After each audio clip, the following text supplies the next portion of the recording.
Hey everyone. In my last video, we handed out the honorable mentions of my top 25 list. We had Rock Hard 1977, Star Wars Outer Rim, Vantage, Sagrada, and Crokinole.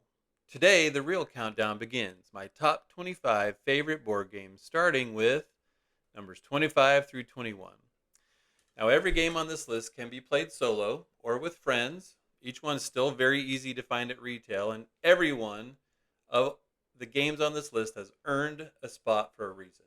So, grab your meeples, clear some table space, a lot of table space, and let's kick things off with number 25. Coming in at number 25 is Pest. It's a resource management, area majority, worker placement game from Archona Games, and it's designed by Thomas Nielsen and Kai Stark. And yes, this one is exactly what it sounds like. There's a plague, a panic, and a whole lot of people desperately hoping that you know what you're doing, right? Your once great empire has been hit hard by the plague. The city's falling apart. So you step into the role of a plague doctor, backed by one of the ruling houses. Your job? Find cures, heal the sick, and stop the plague from turning the empire into one giant cautionary tale. I picked this game up through Kickstarter, and honestly, from the start, I've just have fallen in love with it from day one. The theme comes through in a big way. Each round, a new event card shows where the plague has spread to. And suddenly, your carefully laid plans turns into a frantic checklist of, do I have all the resources I need? Are my workers in the right place? Can I move and save the villagers in the various areas before everything kind of goes sideways? So, what makes this Pest game stand out for me really is that it gives you that area majority tension without turning the game into a knife fight. Now, I don't like combat games, area majority, where you basically eliminate people. So, in this case, you're not conquering territory, you're spreading cures, treating people, and trying to keep hope alive. The solo mode is tense, it's challenging, and there's a lot of impact with resource pressure. One warning I have about this game is that it is a table hog. And I'm not exaggerating when I say it did not fit on my table when I played it. It was like I had to set up a sideboard like I was hosting a board game buffet. But between the pressure, the puzzle, and that charming city that lives in the middle, kind of holds all your components. I still got to paint that. Um, Pest more than earns a spot at number 25. It's just a lot of fun. At number 24, we have a modern classic, Terraforming Mars, published by Stronghold Games and designed by Jacob Frizilius. This game has been around since 2016 and has lived near the top of the Board Game Geek rankings for years, and there's a very simple reason for that. It's just that good. In Terraforming Mars, you play as a corporation trying to make Mars livable for humans. You're competing with the other corporations, but you also kind of need them. You got to work together because if the oxygen, the temperature, and the oceans do not get where they need to be to sustain life, guess what? Nobody wins. Congratulations, humanity. You all failed. At its core, this is an engine builder. You start with modest production, a handful of cards, some money, and big dreams. Then, little by little, you advance your corporation. It becomes a beautiful machine that produces money, heat, plants, steel, titanium, and victory points. Like it has a 5-year strategic plan and zero chill.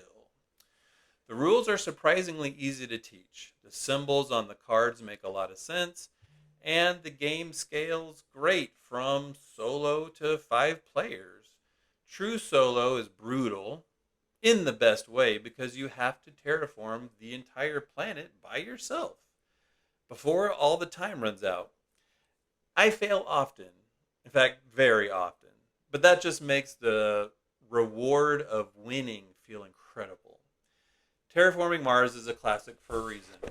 And if you love engine building, big satisfying combos, and feeling of turning a dead red rock into a thriving planet, this one belongs in the conversation and probably on your shelf. Number 23 is one of those games that solo gamers talk about with the same intensity that's usually reserved for weather emergencies. That is Spirit Island, published by Greater Than Games and designed by Eric Roos. The easiest way to pitch this game is basically reverse Catan. Instead of settlers spreading across an island, you play as powerful spirits. And those spirits are defending the island, your home, from invaders who are exploring, building, ravaging, and generally just making a mess of the place. Your goal is to generate fear, support the island's natives, and drive the invaders away before blight overwhelms the land. What makes Spirit Island so interesting is actually the timing puzzle. So every spirit has fast powers and slow powers. Figuring out when to strike, when to defend, when to push invaders away, and when to let fear do all the heavy lifting. That's the game. That's the entire puzzle. In a multiplayer, it becomes a wonderfully crunchy, cooperative strategy session where everyone's trying to coordinate their spirit powers and stop the island from turning into a disaster zone.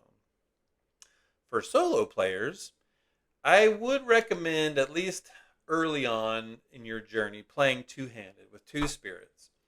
One spirit can work, but it's also like trying to put out a forest fire with a spray bottle. You might be successful, but you probably not enjoy it. Relatively new to the market is also Horizons of Spirit Island. It's a more approachable version that keeps the heart of the game. It can be found at most big box stores. If you want to expand the system, I highly recommend Branch and Claw because it adds wildlife, disease, and extra chaos in a way that makes the island feel more alive, and I think was the original intent of the game. Spirit Island is thoughtful, it's tense, it's thematic, and absolutely deserves all the hype that's been given over the years. That's Spirit Island. Number 22 surprised even me a little, probably because I played it recently, and so it immediately reminded me of just how much fun it is. And that is a Role Player Adventures. Oh, it's that big box. It's published by Thunderworks Games and designed by Keith Mateka, James Ryan, and Peter Ryan. Oh, I can put it down. If you've ever played Dungeons and Dragons and spent an entire session building a character, i.e. name, species, stats, backstory, the whole dramatic package, then you already understand the original game this is based on. That's Role Player. It turns basically character building in a D&D game into a game. Now, Role Player Adventures takes that character and says, great, now go have a life-threatening adventure. This is a campaign-style RPG board game for 1 to 4 players, with the adventurer driven by books and cards and maps and choices instead of a live dungeon master. And for that reason, that's exactly why this game works for me. I love the idea of Dungeons and Dragons and role-playing games, but I am not always great at the full role-play performance. So don't ask me to improvise a tavern monologue in character. But give me a strong story, meaningful decisions, tactical encounters, and enough guardrails to keep things moving, and I am in. The spiral-bound map book keeps everything tidy. The save system makes it easy to pack up and return to this giant box and return later. And the whole package gives you that RPG adventure feeling without needing to schedule 6 adults for the same Tuesday night for the next 8 months, right? That's the problem with D&D, right? Role player adventures is accessible, engaging, convenient, and just plain fun. It's a big old box, but there's a lot of adventure packed into that box. And closing out today's list at number 21, Clank Catacombs. Now, this could be any version of Clank. Clank Catacombs is the newest, flashiest version, and it adds some excellent dungeon crawling wrinkles. This is published by Direwolf Games and designed by Paul Denon. Clank casts you as a treasure hunter, doing what treasure hunters do best, making terrible decisions in dangerous underground places, right? You dive into a dungeon, you collect treasure, you fight monsters, get new cards, and try very hard to make not to make noise. You don't want to make noise, because in this game, noise is not just noise, it's clank. And too much clank wakes up the dragon. And the dragon does not care about your long-term investment strategy. The goal is beautifully simple.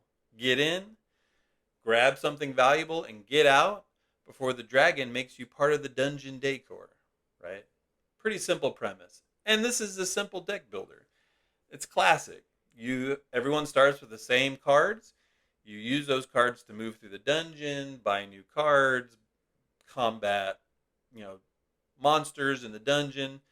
It helps you get better at those things, to be more sneaky, to have bigger tricks and risks and bigger rewards. The real magic here is the timing. How deep do you go into the dungeon? How greedy are you willing to be? Are you going to leave with a respectable haul or push for that one more room? Because surely nothing bad will happen, right? That's famous last words. The only downside is that there is not really a true solo mode in the rulebook. But Direwolf has an app that provides some solo scenarios that are genuinely fun. So whether you play with the app or around the table with friends, Clank, or in this case, Clank Catacombs, it delivers tension, laughs, and the perfect moment where everyone realized, oh, someone stayed a little too long in the dungeon. And that wraps up numbers 25 through 21. Let me know what you think about these choices in the comments below. Next time, we're going to move on up the list, right? 20 through 16. The choices only get tougher from here. So check that out. Check out my website for this and other materials at theforeversologamer.com. And thanks for watching. And one last thing, remember, in solo gaming, there's one player, infinite turns.